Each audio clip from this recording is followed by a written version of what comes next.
දවසක් ඔයාලා හැමෝටම ඉතින් ඔයාලා හැමෝම හොඳින් ඇති කියලා මං හිතනවා. ඒ වගේම කියන්න ඕනේ මම දැන් සබ්ස්ක්‍රයිබර්ස්ලා 100ක් පහු කරලා ඉන්නේ. ඉතින් මට හරි සතුටුයි ඒ ගැන.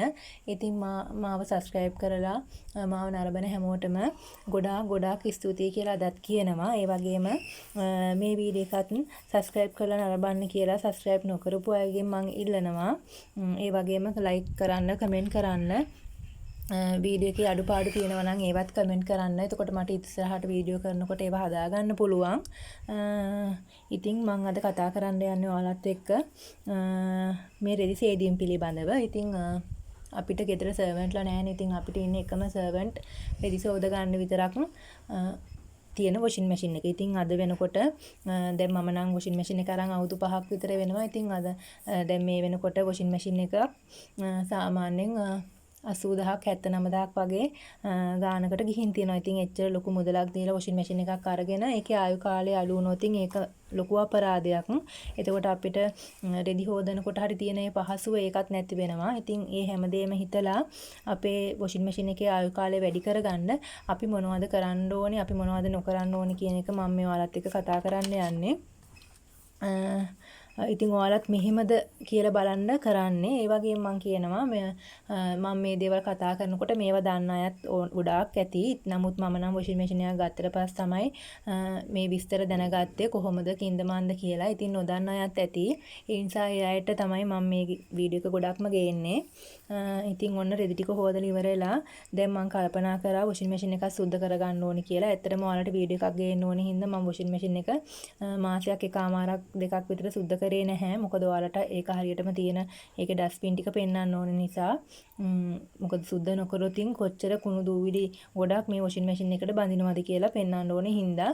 දැන් ඔයාලට පේනවා ඇති මේ මගේ වොෂින් මැෂින් එක. මගේ එක නම් දැන් ටිකක් පරණයිනේ. ඉතින් ඒ වුණාට බලන්න කොච්චර කුණු බැඳලාද කියලා මේ ටික කාලෙට මාස දෙකක් වගේ කාලෙකට මේ කුණු බැඳලා තියෙන මේ වතුර එන තැන. එතනත් අර වතුර පායන කාලේදී වතුර නැහැනේ. එතකොට අර අඩිය ඉඳන් එනකොට කොච්චර ෆිල්ටර් ආවත් පොඩ්ඩක් හරි මඩ කුඩු ඒ වගේ එනවා. ඉතින් ඒ වෑන් තමයි ඔය බැඳලා තියෙන්නේ. එතකොට මේ තියෙන්නේ ෆිල්ටර් වෙන තැන නූල් කෑලි කුණු ඔක්කොම ෆිල්ටර් වෙන්නේ මෙතනින් තමයි. ඒකේ තමයි ගොඩාක්ම කුණු රැඳෙන්නේ. අපේ ඇඳුම් වලින් යන කුණු රැඳෙන්නේ එතනින්. ඉතින් ඒ නිසා ඒ කෑලි ඔක්කොම සුද්ධ කරගන්න ඕනේ. ඉතින් වොෂින් මැෂින් එකක් පාවිච්චි කරනකොට අනිවාර්යයෙන්ම පළවෙනියටම කරන්න ඕන දේ තමයි වොෂින් මැෂින් එක ගෙනාපුවාම හරියට මැෂින් එක හෙලවෙන්නේ නැතුව හොඳ මතු පිටක තියාගන්න ඕනේ. ඒ කියන්නේ වොෂින් මැෂින් එකේ එහෙට මෙහෙට හෙලවෙන්න බෑ. මොකද ඒක රෙදි ටික වේල ගන්න වෙලාවදී ලොකු පීඩනයක් ඒක ඇතුලේ තියෙනවා. එතකොට ඒන අර දෙදරන සද්දෙත් එක්ක මේ ඊට පස්සේ වොෂින් මැෂින් එකේ එහෙට මෙහෙට යන්න බලනවා. ඉතින් ඒක මැෂින් එකට හොඳ නැහැ. ඒ හින්දා අපි වොෂින් මැෂින් එක ගෙනාවුවම අනිවාර්යයෙන්ම හෙලවෙන්නේ නැති වෙන්න හොඳට බැලන්ස් එකේ පොළවෙන් තියාගන්න ඕනේ. අනිත් කාරණාව තමයි වොෂින් මැෂින් එකක් ගෙනාවුවම මීයෝ කරපොත්ත හුණු රිංගනවද, මීයෝ වොෂින් මැෂින් එක කනවද කියලා අපි හොඳ කල්පනාවෙන් ඉන්න ඕනේ. ඒ ගැනත් දැනුවත් වෙන්න ඕනේ ඔයාලා. ඊට පස්සේ තමයි මේ වලට පේනවා ඇති මේ වොෂින් මැෂින් එකේ මම කොටස් ගලවන ඒවා පෙන්වන්න සමහර අය ඉන්නවා. මමත් ඕකේ මුල එහෙම ඕක ගලව ගන්නවත් දන්නේ නැතුව හිටියා. ඉතින් ඒ හින්දා යාළුවට තමයි පෙන්වන්නේ මේ ගලවන කොටසින් ඉඳන්ම මම පෙන්වන්නේ ඒකයි. මම මේ වීඩියෝ එකෙන් කතා කරන ගමන් වොෂින් මැෂින් එකත් ක්ලීන් කරගන්නවා. ඉතින් ඔයාලා ඒකත් නරඹන ගමන් මම කියන දේ අහන්න. ඊළඟ කාරණාව තමයි වොෂින් මැෂින් එකට රෙදි දානකොට අනිවාර්යයෙන්ම රෙදි වල කටු සල්ලි එතකොට අර ලොකු බකල් වගේ අනම්මනම් තියෙනවා. ඔය ෂිපර් එහෙම කෑලි තියෙන ඇඳුම් තියෙනවා. ඒවා දානකොට පොඩ්ඩක් කල්පනාවෙන් දාන්න. සමහරවිට ෂිපර් එහෙම තියෙන කෑලි වල ෂිපර් කැල්ල ඇතුලේ හිටිනවා. එතකොට ඒක මැෂින් එකටත් හොඳ නැහැ. ඉතින් රෙද්දත් සවුත් වෙනවා. ඒ හින්දා රෙදි ටික වොෂින් මැෂින් එකට හොදන්න දාන කලින් පොඩ්ඩක් ඒ රෙදි පරීක්ෂා කරලා බලන්න මොනවද තියෙන සාක්කුවල සල්ලි එහෙම තියෙනවද කියලා. අපේ ගෙදර නම් ගොඩක් වෙලාට කොහොම සල්ලි යනවා. ඇත්තම කියනවා මේ මැද තියෙන රවුමුවේ ඔයාලට පේන්නේ මලක් වගේ කෑල්ලක්. අන්නේ මල වගේ තියෙන කෑල්ලේ මැද තියෙනවා මේ ලොකු ඇණයක්. ඒක බුරු කරපුවාම මේ නට් එක මේ ඒ පියන ගලවන්න පුළුවන්. එතකොට ඒක ඇතුලේ තමයි අර සල්ලි අනම්මන රැඳිලා තියෙන්නේ. ඒවා ගන්න පුළුවන් එතකොට. ඉතින් මම නම් ඒ කොටස අද ගලවන්නේ නැහැ. ඒක ගලවන්නේ හස්බන්ඩ්. ඉතින් එයා අද ගෙදර නැති හින්දා මම ඒ කොටස ගලවන්නේ නැහැ. ඔයාලා සුද්ධ කරනකොට ඒ කොටසත් හස්බන්ඩ් කියලා හරි ගලවලා ඒ කෑල්ලේ ඇතුළත් සුද්ධ කරගන්න. ඉතින් මේක මේ වතුරෙන් සුද්ධ කරා කියලා වොෂින් මැෂින් එක මුකුත් වෙන්නේ නැහැ. අපි කොහොමත් වතුර දාලා රෙදි හොදන්න. ඉතින් ඒ හින්දා බය වෙන්න එපා. මමත් මුල් කාලේදී බයෙන් හිටියා මේ වොෂින් මැෂින් එක හොදන්න වතුර දාලා මොනවා වුණාම ලීක් වෙයි කරන්ට් එකත් එක්ක වැඩ කරන හින්දා මේ ප්‍රශ්නයක් ඇති වෙයි ෂෝට් වෙයි කියලා. නමුත් එහෙම ගැටලුවක් නැහැ. මම සිංගර් එකෙන් අහලා බැලුවා මෙහෙම ටික කාලයක් පාවිච්චි කරලා මේක හේදෙන්නෙම නැති හින්දා මම ඊට පස්සේ අහලා බැලුවා. මෙයාලා ඉතින් මේක ගැන මට විස්තර කිව්වා. එතකොට මේ විදියට හොඳට මේව කළා. අර ඩම් එකෙන් පිටට වතුර යන්නේ නැති වෙන්න මම නම් තාම එහෙම තමයි පාවිච්චි කරන්නේ. ඩම් එකෙන් මම ඒ ගැන හරියට දන්නේ නැහැ. ඩම් එකෙන් පිටට යන්නේ නැතු වෙන මේ ඩම් එකේ ඇතුළට තමයි මම වතුර දාලා වොෂින් මැෂින් එක හොඳට ඇතුළට පස්සේ හොදගන්නේ. ඇතුළු කොටසට ඉතින් තමයි මම වතුර දාන්නේ. ඊට පස්සේ අනිවාර්යයෙන්ම වොෂින් මැෂින් එකට දියර භාවිතයේ තමයි හොඳ. ඒ කියන්නේ රිඩ්ස් හොදන දියර භාවිතයේ තමයි හොඳ කියලා කියන්නේ. මේ සබන් කුඩු දැම්මොතින් ඒක සම්පූර්ණ දිය වෙන්නේ නැහැනේ. සබන් කුඩු කොහොමත් අපි අතේ හොදන රෙදි වුණත් අන්තිමට දිය වෙන්නේ යට අර පොඩ්ඩක් කුඩු ගතිය තියෙනවනේ. ඉතින් ඒක මේක ඩම් එකේ බැඳුනහම ඩම් එක හිර වෙන්න බලනවා. හරියට රෙදි සේදෙන්නේ කැරකෙන්නේ නැහැ. ඒක නිසා කුඩු දාන්න නැතුව දියර තමයි භාවිතා කරන්න කියන්නේ. නමුත් මම නම් සාමාන්‍යයෙන් ලොකු අර අපි ගොඩාක් කුඩු දාන්නේ නැහැ. සාමාන්‍යයෙන් පොඩ්ඩක් වගේ කුඩු දාලා මම රෙදි හොදන්නේ. මොකද අර දියර එකේ ටිකක් මිල ගණන් වැඩි නිසා මම ගේන්නේ කුඩු නිසා මම මේ විදිහට තමයි කරන්නේ. ඉතින් බොරුවට අනවශ්‍ය විදිහට කුණු යන්න කියලා රින්ස දැම්මා කියලා මේ කුඩු ಜಾති දැම්මා කියලා කුණු යන්නේ නැහැ. අපි ගොඩාක් කුණු තියෙනවා කොහොමත් එක්ක අතුල්ලලා වොෂින් මැෂින් එකට දාලා හොදන්න ඕනේ. එහෙම නැත්නම් හොදලා ඉවරලා කුණු වැඩි කොටස් ටික අතේ අතුල්ලලා සුද්ධ කරගන්න ඕනේ රෙදිවල.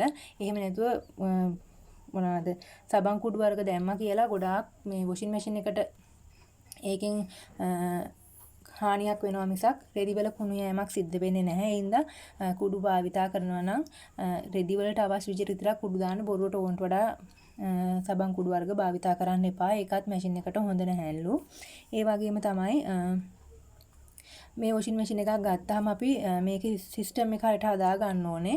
ඒ ප්‍රෝග්‍රෑම් එක හරියට මේ සිස්ටම් ටික හරියට ප්‍රෝග්‍රෑම් කරගෙන තමයි තියා ගන්න ඕනේ. දැන් මගේ නම් විනාඩි 45කට තමයි මම ප්‍රෝග්‍රෑම් කරගෙන තියෙන රෙදි හොදන්න. නැත්තම් බොරුවට ගොඩාක් කැරකි මේ වෙනවනේ. ඒක අනිත් එක තමයි වෝටර් ලෙවල් එක ඒ ටික ඔක්කොම සෙට් කර ගන්න ඕනේ. එතකොට මම නෝමල් එකේමයි හොදන්නේ. මොකද අපි ගොඩාක් දැන් අපේ වගේ රටවල ජර්සි අනම්මන ගොඩක් දැන් නුවරලි පැත්ත වගේ නම් අඳිනවා. දැන් මේ පැතිවල ඇන්දේ වෙන්නේ නැහැ නේ. ඉතින් ඒ නිසා ඒකට යන්න ඕනේ නැහැ. ගොඩක් වෙලාවට සාමාන්‍ය ඒවමනේ හොදන්නේ. එහෙනම් මම ගොඩක්ම නෝමල් එකෙම තමයි රෙදි හොදන්නේ. ඉතින් විදුලි බිලටත් ඒක ගොඩාක් උදව්වක් වෙනවා. මොකද නැත්තම් ලොකු විදුලි බිලක් යනවා. පැයක් විතර හොදන්න දාපුවම බොරුවට කැරකි තියෙනවා. මේ වලට පේනවා ඇති මේ මාස දෙකට පිටපැත්තෙත් කොච්චර ජරාව තියෙනවද කියලා. මම පිටපැත්තත් සෝද ගන්නවා මේ විදිහට. ඉතින් ඒ හින්දා මේ මොනවාද ඔයාලා අනිවාර්යෙන්ම මේ ඒ ප්‍රෝග්‍රෑම් කරගන්නකොට හරියට බලලා කරගන්න. මොකද මේ නිකරුණේ නැත්තම් විදුලිය නාස්ති වෙලා යනවා. මොකද මේක මෝටරයකින් වැඩ කරන්නේ. අනිවාර්යෙන් මෝටරේ තියෙන සෑම විදුලි උපාංගයකටම ලොකු කරන්ට් එකක් අපිට වැය වෙනවා. ඒකෙන් අපේ විදුලි බිලත් වැඩි වෙනවා. ඉතින් ඒක ගෙදර ආර්ථිකයට ප්‍රශ්නයක් වෙන හින්දා ඒක හොඳ කල්පනාවෙන් කරගන්න. ඒ වගේම තමයි රෙදි හොදනකොට දවස පුරාම හැමතිස්සෙම රෙදි දදා හොදන්න යන්න එපා. එක්ක දවසට එකපාරක් රෙදි හොදන්න. එහෙම නැත්නම් සතියකට දෙපාරක් වගේ රෙදි ටික සෝදගෙන පිළිවෙලක් කරගන්න. අර හැම වෙලෙම වොෂින් මැෂින් එක පාවිච්චි වෙනකොට මේක අර මෝටරේ රත් වෙන්න එපා. ඉතින් එතකොට අනවශ්‍ය කරන්ට් එකක් තමයි ඒකෙන් ඔයාලට යන්නේ. ඒකෙන් විදුලි බිල වැඩි වෙනවා. ඒක අපරාධයක්. එහෙනම් ඒ ගැනත් පොඩ්ඩක් කල්පනාවෙන් ඉන්න. ඊට පස්සේ කියන්න තියෙන්නේ ප්‍රමාණයට වඩා රෙදි දාන්න එපා.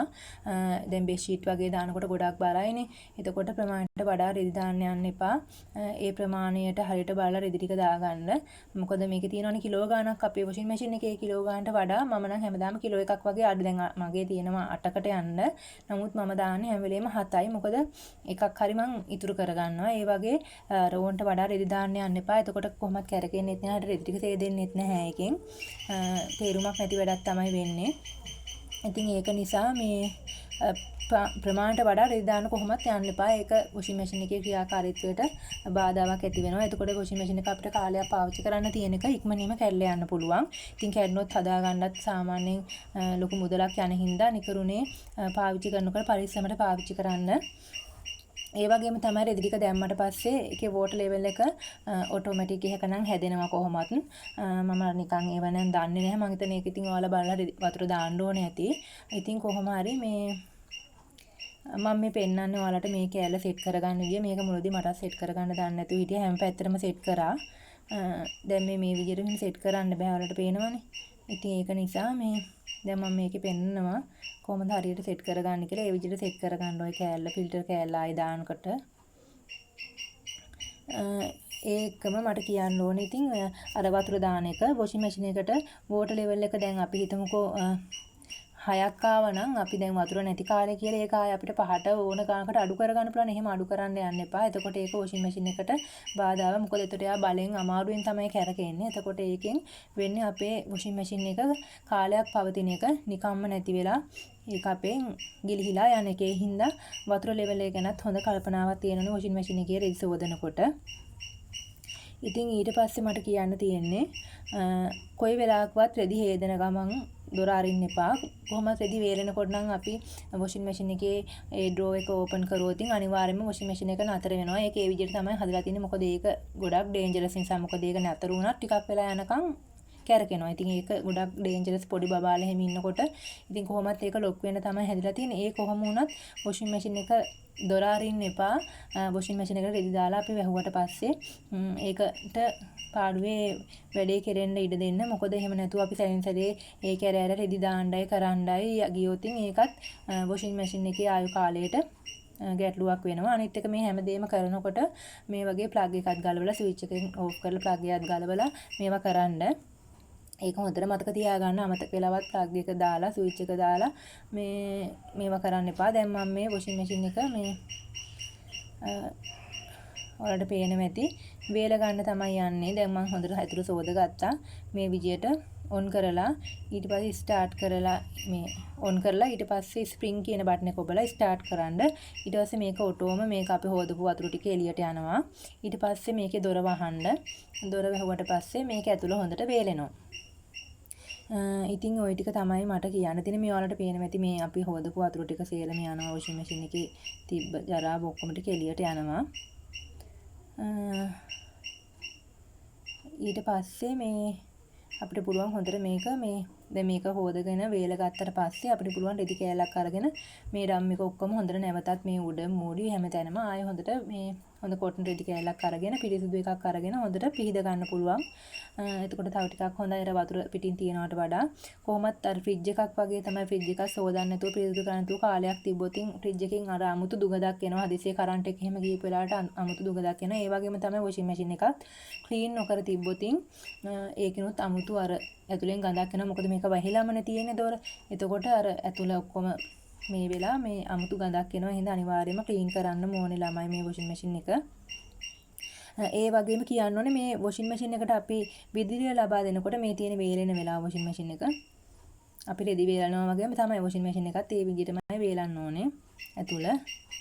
මේ මෙතන මේ ෆිල්ටරේ මෙතනත් මේ වතුර යන තැන ෆිල්ටරේ ඒකත් අනිවාර්යෙන් ඔයාලා මේ සුද්ධ කරගන්න ඕනේ. මම නම් සතියකට කලින් සුද්ධ කරපු නිසා දැන් සුද්ධ කරන්නේ නැහැ. වතුර එන්නේ නැතුව ගිහිල්ලා මම සුද්ධ කරා.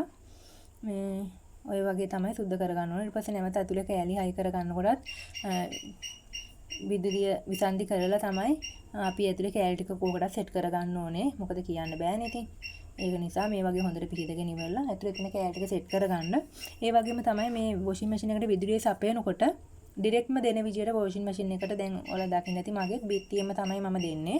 ඩිරෙක්ට් ආපු කරන්ට් එක නැතුව මල්ටි ප්ලග් වලට දාලා වොෂින් මැෂින් එක පාවිච්චි කරන්න එපා. මොකද ලොකු කරන්ට් එකක් යනවා වොෂින් මැෂින් එකට. එතකොට මල්ටි ප්ලග් එකකින් එහෙම එන්නේ නැති වෙන්නත් පුළුවන්. ඒකෙන් ෂෝට් වෙලා අපේ මේ වොෂින් මැෂින් එකට හානියක් වෙන්න පුළුවන්. ඉතින් ඒකෙන් අපිට වොෂින් මැෂින් එක නැති වෙයි. නැත්තම් අපිට ආයෙ රිපෙයාර් කරන්න වෙයි. ওই වගේ කරදර වලට මුහුණ දෙන්න ඕනේ නැහැ. ඩිරෙක්ට්ම කරන්ට් එක දෙන විදියට වොෂින් මැෂින් එකට ගාවට කරන්ට් එක ගන්න. ඒ වගේම තමයි වතුර එන තැන සහ වතුර පිට වෙන තැනත් වොෂින් මැෂින් එකේ උඩ පියනේ තියෙනවා. වතුර පිට වෙන තැන කොහොමද තියාගන්න ඕනේ සහ වතුර එන තැනට කොහොමද සෙට් කරගන්න ඕනේ කියලා ඒව හොඳට කියවලා බලලා ඒ කියන විදියටම වොෂින් මැෂින් එකට වතුර දෙන ඒවයි මේ වතුර යන තැනයි සකස් කරගන්න පුළුවන්. ඉතින් හැමදාමත් මාත් එක්ක එකතු වෙලා ඉන්න ඔයාලට ගොඩාක් ස්තුතියි. අදත් මාව අහන් හිටියට බලන් හිටියට ඔයාලට ගොඩාක් ස්තුතියි. මං හිතනවා ඔයාලට මං කියපු දේවල් තේරෙන්න ඇති කියලා. මොනවාරි නොතේරෙන තැනක් තියෙනවා නම් කමෙන්ට් එකක් දාන්න. මේ තව මොන හරි ඔයගලන්ට තියෙනවා නම් මොන හරි මම කරන්න ඕනි කියලා විශේෂ දේවල් ඒ කියන්නේ මගෙන් දැනගන්න ඕනේ මොන හරි දේවල් තියෙනවා නම් ඒවත් කමෙන්ට් එකක් දාන්න මම ඊට පස්සේ වීඩියෝ එකකින් ඒක කරන්නම්. ඔයාලා අහන ප්‍රශ්න වලට කියන්නේ උත්තර දෙන්නම්. එහෙමයි මම කිව්වේ. ඒ කියන්නේ මොන හරි ඔයාලට මගෙන් දැනගන්න ඕනේ මොන හරි ප්‍රශ්න තියෙනවා නම් අහන්න මම ඒවට උත්තර දෙන්නම් මේ වගේ වීඩියෝ එකක් කරලා. ඉතින් දැන් ඔය ඔයාලට පේන්නේ වොෂින් මැෂින් එක පිරිසිදු කරාට පස්සේ පිට සහ ඇතුලේ පෙනුම කොහොමද කියලා. ඉතින් ওই විදියට සුද්ධ කරගත්තාම ඇත්තටම ඉතින් එහෙන නිදහස්. ඉතින් වොෂින් මැෂින් එක සුද්ධ කරන්නත් ටිකක් වෙලාවක් යනවානේ. ඒක නිසා. ඉතින් එහෙනම් අදත් මං ගිහින් එන්නම්. පරිස්සමින් සතුටින් ඉන්න.